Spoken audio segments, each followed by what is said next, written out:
አንደበቷ የጣፈጠ ልቅም ያለች እንዳለና ደካማው ነብን ቃል መንገዷ ሁሉ ያማረ እኮ ነው፣ ውበት እኮ ነው።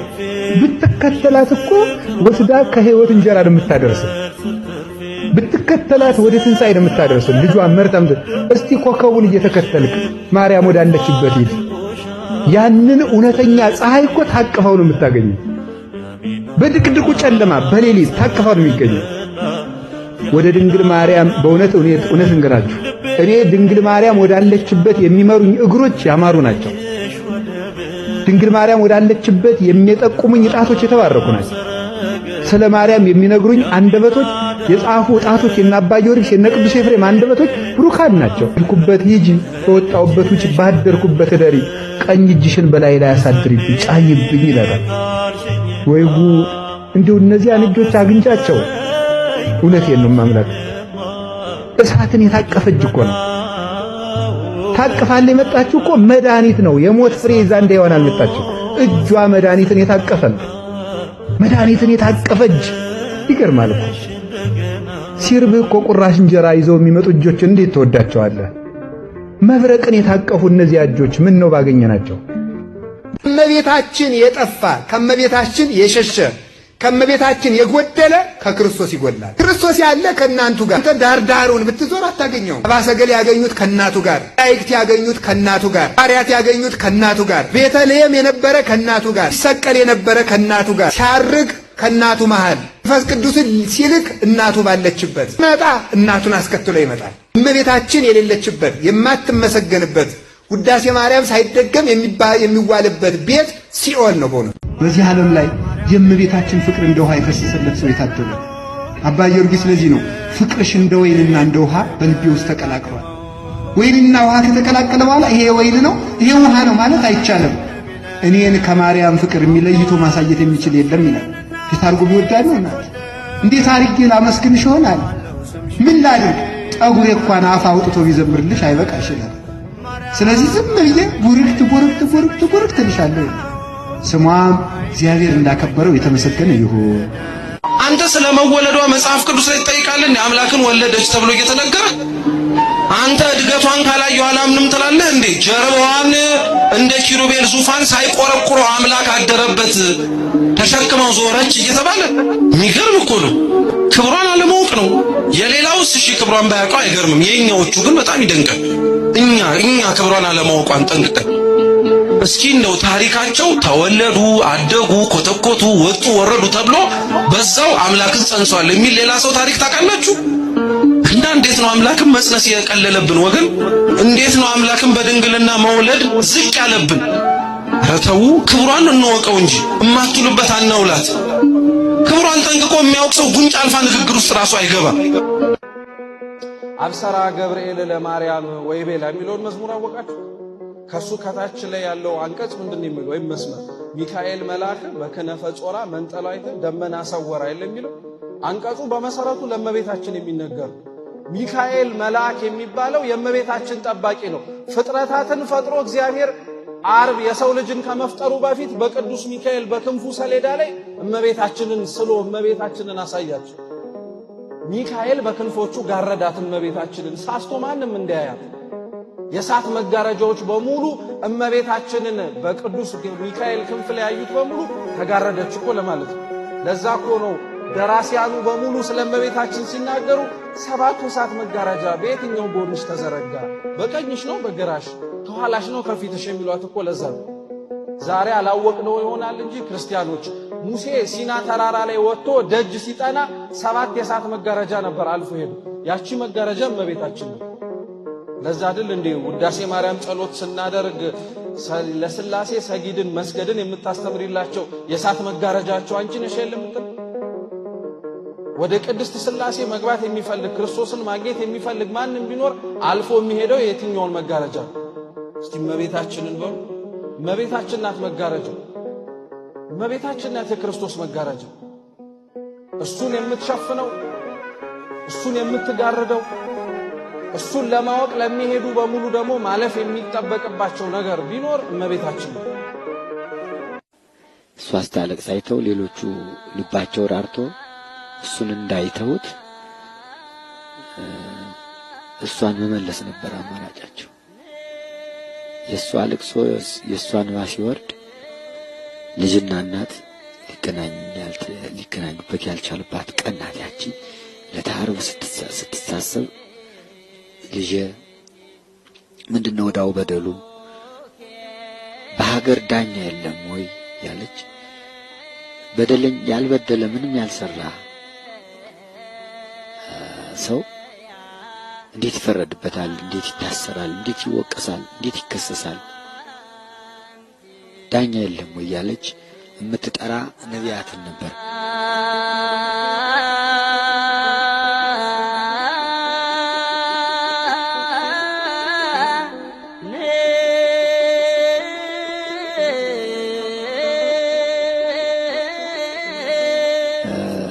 አምስተኛው የጲላጦስ ሚስት ቤት ነው። መስቀሉን ከሊቶስጥራ ተሸክሞ ወደ ቀራንዮ በሚሄድበት ጊዜ እነ ጲላጦስ መኖሪያ ቤታቸው መንገዱ ዳር ነውና እሱ መስቀል ተሸክሞ በመካከል ላይ እየወደቀ እየተነሳ ሲሄድ አይታ ምንድነው ብላ ስትጠይቅ የናዝሬቱ ኢየሱስ ክርስቶስ ተፈርዶበት ሊሰቀል መስቀሉን ተሸክሞ እየሄደ ነው ብለው ሲነግሯት እሷ ብዙ በዚያች ሌሊትም እሷ በእሳት አለንጋ ስትገረፍ ጲላጦስ በአንገቱ ዘንድ ውስጥ ተመጠበት ራእይ አይታ ሶስቱ ልጆቿ ተናግረው የማያውቁት ለዚያ ባልሽ ወዮለት ንጹሕ ደም ለሚያስፈስስ ብለው ነግረዋት ልካበት ነበርና ያንን አይታ አምስተኛው ምዕራፍ ደጃፏ ላይ መስቀሉን እንደተሸከመ ሲወድቅ ይታ የሚያነሳው በሌለበት ጊዜ አንስታ ቅፍ አድርጋ ደሙ እየፈሰሰ ወዙ እየፈሰሰ ከቤቷ ከሳጥን ያስቀመጠችውን አዲስ ልብስ ወስዳ ላውን ወይም ወዙን በልብሷ አጥርጋ አድርጋ ደሙና ወዙ እየፈሰሰ ከልብሷ ላይ እንዳለ ተቀርጾ ስዕል ሆኖ የመጀመሪያው የሐዲስ ስዕል ለሷ ነው የተቀረጸላት። ለጲላጦስ ባለቤት አብሮክላ ትባላለች።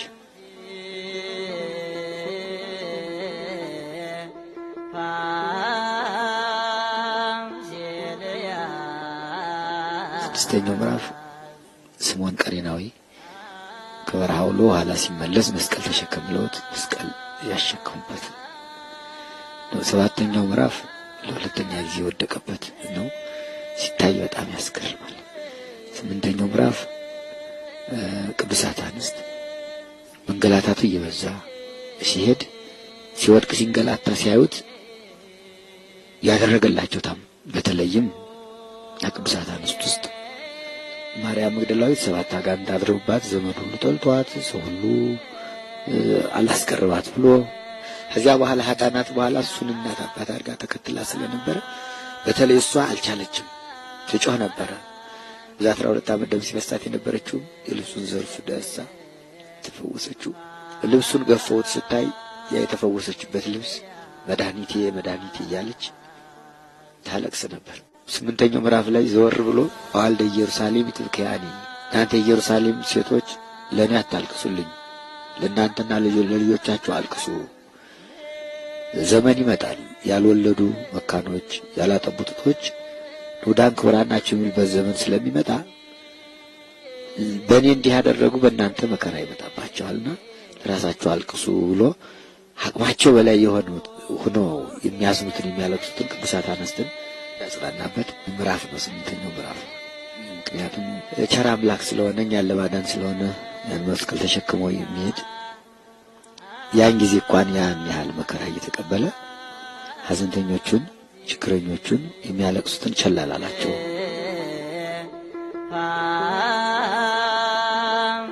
ዘጠነኛው ምዕራፍ ለሶስተኛ ጊዜ ወደቀበት ነው። አስረኛው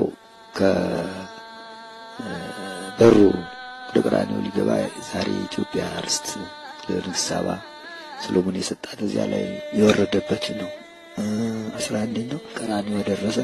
መስቀሉን አወርዶ እረፍት አላገኘም። ልብሱን ዕጣ የተጣጣሉበት 11ኛው ምዕራፍ ነው። ዳዊት ልብሴን ከፈፉኝ በቀሚሴም ላይ ዕጣ ተጣጣሉ ብሎ የተናገረው ትንቢት ይፈጸም ዘንድ መጎናጸፊያውንም 4 ክፍል አድርጎ የተጣጣሉበት ነው። 12ኛው የተቸነከረበት ነው። ያን የተሸከመውን መስቀል አጋድመው እሱን እዚያ ላይ አስተኝተው እጁን ናግሩን ግራ ቀኝ እጁን መስቀሉ እንዲደርስ እየጎተቱ እዚያ ላይ ቸነከሩት። አስተኝተው አጋድመው በ5 ቅንዋት ሳዶር አላዶር ዳናት አዴራ ሮዳስ በሚባሉ በ5 ቅንዋት ሁለቱን ከግራ ቀኝ እጁ ሁለቱን በግራ ቀኝ እግሩ አንዱን ከደረቱ እግሩን ደርበው ነው ቸነከሩት። ስቁረቱ ይቆጠራል። የራሱን ከሆነ የራሱ ይቆጠራል።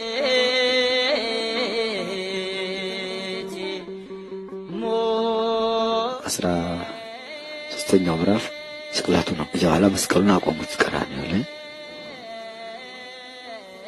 መስቀሉ ተነስቶ በቆመበት ጊዜ 6 ሰዓት ሲሆን ከሊተ ጽርሐ እስከ ቀራንዮ ድረስ ያለው ጸዋትወ መከራ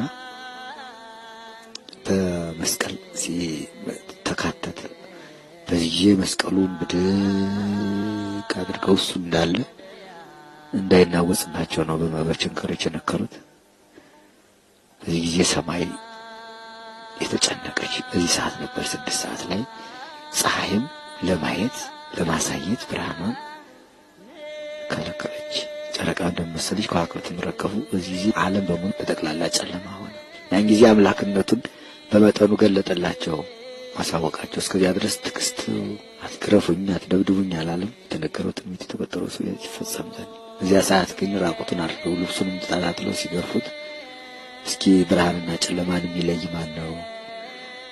የአይሁድ ንጉሳቸውን ልስቀለው ሲላቸው ጲላጦስ አልብነ ንጉሥ ዘእንበለ ቄሳር ከቄሳር በቀር ሌላ ንጉሥ የለንም ብለው ነበርና መንግስቱን ገለጠ። ያን ጊዜ በ6 ሰዓት ፀሐይና ጨረቃ ፀሐይ ጨለማ ስትሆን ዓለም ጨለማ ሆነ። አይሁድም እጃቸው እንዳለ በኃጢአት ውስጥ በጨለማ ውስጥ በገሃነም ትኖራላችሁ ሲል ንስሐ ካልገባችሁ ጨለማ ውስጥ ትኖራላችሁ ሲል በቁማቸው በስጋቸው ጨለማ እናመጣ። ምስጢርም ነው። ምስጢር እስከ ወደሙ ነው። እስከ ወደሙ በምስጢር ነው እንጂ በግልጽ አይደለም፣ እንደሌሎቹ አይደለም። የኢትዮጵያ ኦርቶዶክስ ተዋሕዶ ቤተክርስቲያን ሲቀደስ መንጦላይቱ እንደተጋረደ በምስጢር የሚደረገውም ያው ከ6 ሰዓት እስከ 9 ሰዓት ጨለማ ስለሆነ ያ የምስጢሩ አካሉ በጨለማ ስለተሸፈነ እንዳይታይ ለዚህ ነው ምስጢርም ጭምር ነው። ስለባላ እስከ 6 እስከ 9 ጨለማ ሆነ አረፈ። ያ ሲገርፉትም ሲቸነክሩትም ሲሉትም የነበሩት ጨለማ ውስጥ ገቡ። መስራት አልተቻለም። እዚያ በኋላ አምላክነቱን ገለጠ። አምላክ ነኝ አለዚያ በኋላ 9 ሰዓት ነፍሱን ከስጋው ለየ። ነፍሳትን ከሲኦል አወጣ። በ11 ሰዓት የመጨረሻው 14ኛው ምዕራፍ ግዝረቱ ነው። ዮሴፍና ኒቆዲሞስ መጥተው ገነዙት። ጎኑን በጦር ተወጋ። አምላክነቱን ገለጠ። ለውሃውን ለጥምቀታችን ደሙን ለመጠጣችን ለእንግኖስ ቀኝ ጎኑን በጦር ወጋው። ውሃና ደም ፈሰሰ። ምስጢረ ጥምቀትን ምስጢረ ቁርባንን ያን ጊዜ መሰረተልን ሊቀ ካህናት ኢየሱስ ክርስቶስ መስቀሉን እንደ መንበር አድርጎ ቀደሰ። ዓለምን ከጎኑ በፈሰሰው ውሃ ጠመቀ። ከጎኑ በፈሰሰው ደም ዓለም ተቀደሰ። 11 ሰዓት ላይ ቀበሩት። እሱ ወደ መቃብር ሲወርድ አዳምና ሔዋንን ሲወል ከነ ልጆቻቸው 9 ሰዓት አውጥቶ 11 ሰዓት ገነት አገባቸው። በሕይወታችን ዘመን ሁሉ የእመቤታችንን ረዳትነት ከሌለበት ሁላችንም አናሸንፍ። የእመቤታችን ረዳትነት በሕይወታችን ዘመን ሁሉ ያስፈልገናል። ለምን?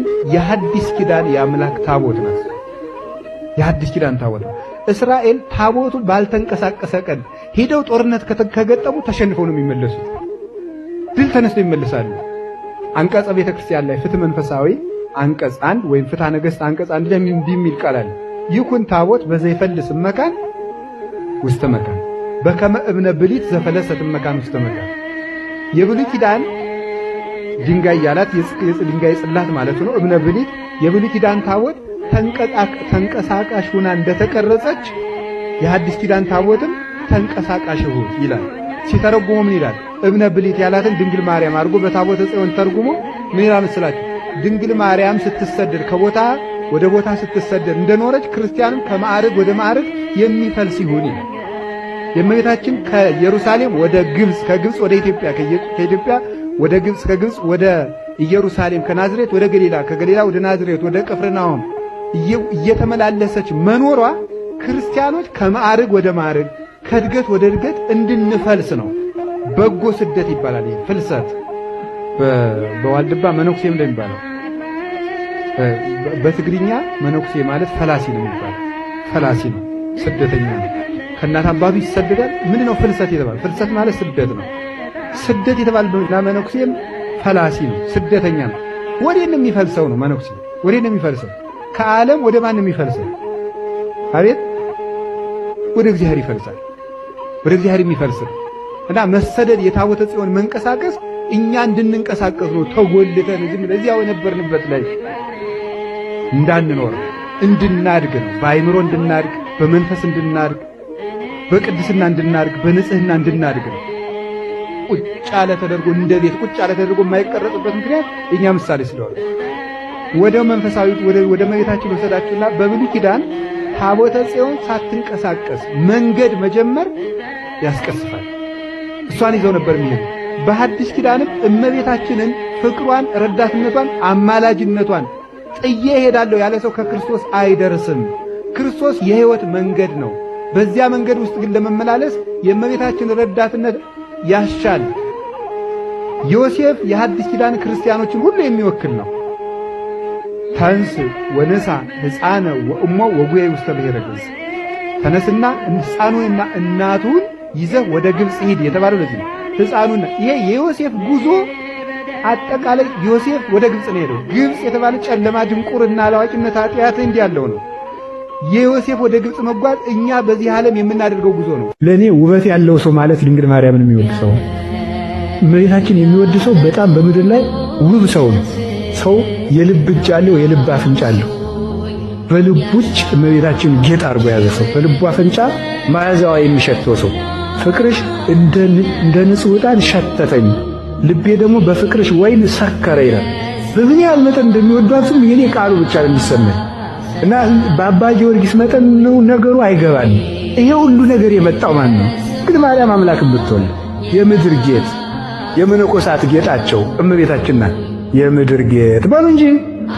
አው የፍታታችን ጌጥ ሰላም ለኪ ብለን የምንጀምርባት፣ የተክሊላችን ጌጥ ሰላም ለኪ ብለን የምንጀምርባት፣ የማይሌታችን ጌጥ፣ የቅዳሴያችን ጌጥ አንቲ ውእቱ መሶበ ወርቅ እንተ ምናቡ ብለን የምንጀምርባት፣ የክህነታችን ጌጥ፣ የጵጵስናችን ጌጥ፣ የዲቁናችን ጌጥ፣ የቁርባናችን ጌጥ፣ የጸሎታችን ጌጥ፣ የሕይወታችን ጌጥ እመቤታችን ነው።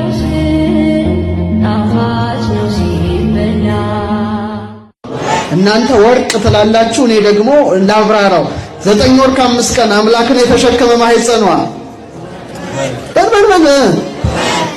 ኪሩቤል ሱራፌል በፍርሃት ሆኖ ዙፋኑን የሚሸከሙትን አምላክ ያዘለ ጀርባዋ፣ እሱን የታቀፈ ክንዷ፣ መጋቢ ዓለማት ፈጣሪ ዓለማት ክርስቶስን ያጠቡ ጡቶቿ፣ ሰማይና ምድር ከፊቱ የሚሸሹለትን ጌታ የሳመ ከናፍሯ፣ እግዚአብሔር ወልድን ለመጀመሪያ ጊዜ ያዩ ዓይኖቿ፣ የቅዱስ ገብርኤልን ብስራት የሰሙ ጆሮቿ፣ የአምላክን መዓዛ ያሸተቱ አፍንጮቿ፣ እሱን የሳመ ከናፍሯ፣ ከሱ ጋር የተነጋገሩ ቃሎቿ፣ አምላክን የታቀፉ እጆቿ፣ አይሰማም ለአምላክ ያገለገሉ ጉልበቶቿ፣ ከሱ ጋር የተመላለሱ እግሮቿ፣ ሃይማኖቷ፣ ምግባሯ፣ ንጽህናዋ፣ ቅድስናዋ፣ ትዕግስቷ፣ ፍቅሯ፣ ርኅራኄዋ ወርቋ ድንግል ማርያም ወርቅ ታደርጋችሁ እናንተ።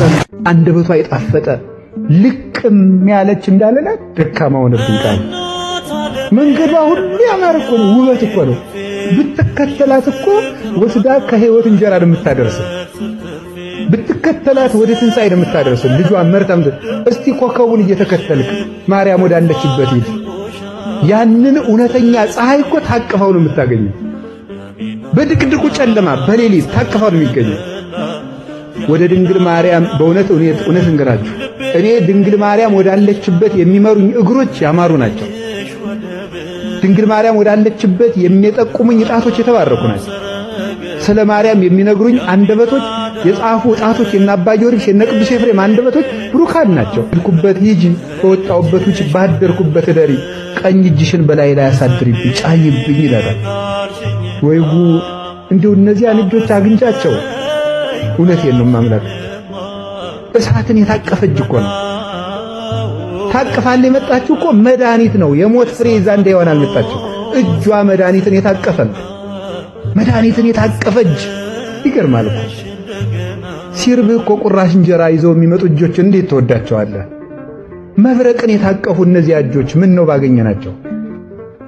ከድንግል ማርያም ስር የወደቀ ሰው ከመሰላሏ ጫፍ በህሊናዋ ከተማ በማህፀኗ ከተማ ካደረው ከንጉሥ ክርስቶስ ጋር ይገናኛል። እኔ ከመሰላሉ ስር አልተኛም ካልክ ንጉሡ ከላይ ተቀምጦ ግን መገናኘት እንደማትችል እወቀው እላለሁ። እንደዚህ ለሚል ሰው ነው። እናንተ ግን እድለኞች ነን። ከዚች መሰላል ስር ወድቀን ንጉሡ ከከተማዋ ላይ ሆኖ ብርሃኑን በደኛ ያወርዳልን። ጌቶ አማላጅቶ ሆይ እናቱ ነሽና ላዶናይ በሥላሴ ፊት ስልጣን ያለሽ የባሕርያችን መመኪያ ነሽ። በሥላሴ ፊት ስልጣን ያለሽ የባሕርያችን መመኪያ ነሽ። ክርስቶስ እንዲሁ አይገርማችሁም? ግን የሰማይ አምላክ እናት እኛም እናታችን ብለን እንድንጠራት ሲፈቅድልን ራሱ እኔ ድንግል ማርያምን እናት ብዬ ሲፈቀድልኝ አባ ጊዮርጊስ ዘጋስጫ የሚባል ኢትዮጵያዊ የቤተ ክርስቲያን ሊቅ ምን ይላል መሰላችሁ? ድንግል ማርያም ሆይ ስለ ንግሥትነትሽ እመቤቴ ነሽ፣ ስለ ርኅራኄሽ ደግሞ እናቴ ነሽ ይላል። ለውድ ገንዘብ ውድ ቦታ ይዘጋጅለታል። ከሀገር መርጦ ማንን ያዘጋጀልን? መንግሥተ ሰማያት። ውድ ቦታ አዘጋጀልን ለመኖሪያችን። ውድ ምግብ ሰጠን፣ ሥጋውና ደሙን። ውድ እናቱን ሰጠን፣ ድንግል ማርያምን። እናት ሆናችሁ ብሎ ሳይሳሳ ሳሰሽኝ መጽናኛዬ በዓለት በገደሎ በወጀብ በማዕበሎ ድምፅሽን እሰማለሁ ጉልበቴን አድሳለሁ። የጽጌ ጾምን አስታውሱት። እንጀራ ሙሉ ይዛ ጀርባዋ ላይ አዝላ ለእስራኤላውያን መና ያወረደውን ከዓለት ላይ ውሃ ያጠጣቸውን አምላክ ይዛ ተጠማው ብላ ለመነች። ተጠማው ብላ መለመኗ እንዲደንቃችሁ አይደለም፣ የማይደንቆ ነው አይደለም። እንዲደንቃችሁ ግን የምፈልገው አለመጠራጠሯ ነው። እየራባት እየጠማት እንዴት አትጠራጠሩ? እሺ ተውት፣ ይሄም ላይ ደንቃችሁ ይችላል።